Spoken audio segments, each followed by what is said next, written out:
Welcome to the American Rambler here with your host, Paul Grofton. I thought I would do a little change up and not do a little bit of politics, but kind of explain to you where I live. As many people know, I live in Kiev with my beautiful wife, Tamila. Okay, so I want to talk about 10 things that you might not have known about Kiev. Okay, first of is the Kiev Metro. The Kiev Metro is the deepest metro that you would find on the planet because it's used as a bunker. It doubles as a bunker from the Cold War era, where you might survive a nuclear bomb and a nuclear winter. So that's the first thing that you should know. Maybe that's where the echo is coming from, because as I said before, I'm hiding out in the bunkers of the Kiev Metro. Okay, now Kiev is also the capital of Ukraine, but it's also the last Western capital before you go hit Asia. Or as I can say also, it is the first Western capital in Europe.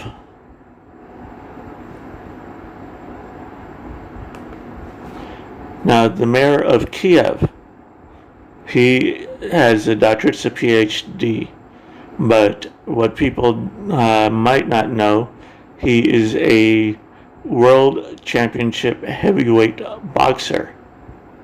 He is one of only two boxers to never, ever fallen down. The other one is, I think it's George Foreman.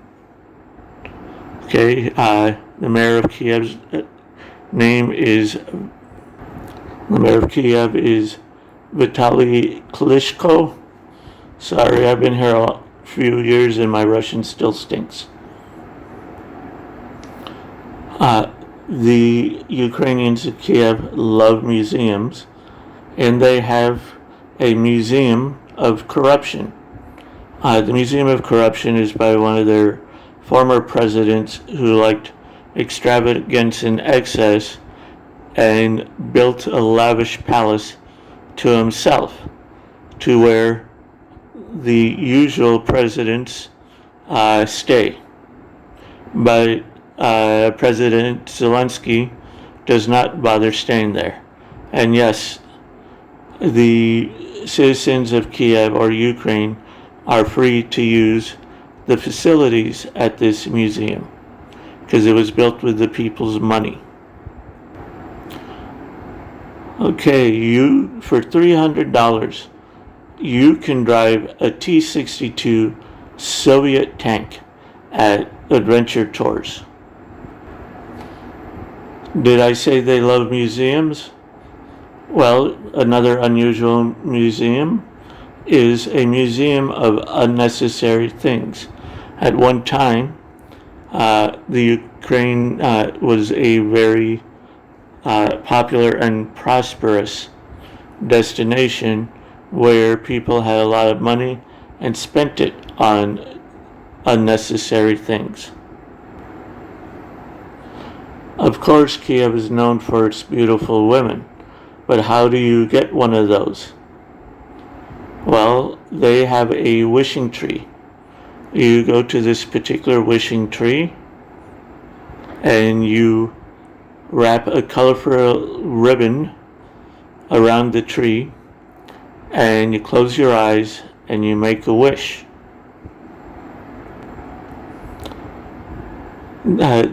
They love Star Wars.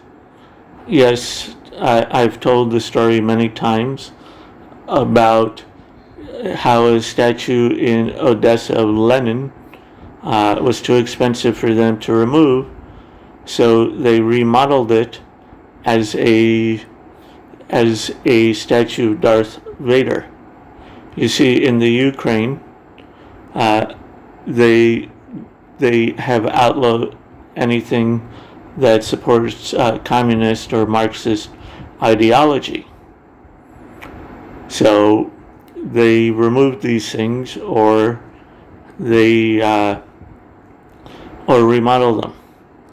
But they have a statue in the botanical gardens of the master Yoda. They think Yoda is a good reputation for watching over the green. Now, they ranked number 45 on the list. Out of the places I've been, I think they should rank higher. But what are you saying that they are ranking number 45 being in the top 50? Well, the friendliest city. They are quite friendly. I'm talking about not just the women, but also the men. And no, not anything. If you like riding bikes the way I do, it's unusual to have cars stop for you. But they will. They consider politeness to be quite the part of culture. Now this one is more of all of Ukraine, but they are quite forgiving. So if you don't know this, it's not going to affect you, and they're not going to run off and try and cancel you. But don't say the. Well, how can you say the? How can you remove that? Well, the only time you shouldn't say the is when referring to the Ukraine. You shouldn't say the Ukraine, you should say Ukraine. The reason why the is considered offensive is because when they were taken over by the Soviet Union, they referred to the Ukraine as a region and not a separate and distinct country. So the is a throwback from the Soviet days. So if you go in there saying, oh, I'm going to visit Ukraine, you don't say I'm going to visit the Ukraine. Okay, this has been Paul Grafton with the American Rambler, or maybe for today, the Ukrainian Rambler. But I'm not Ukrainian, so, all right.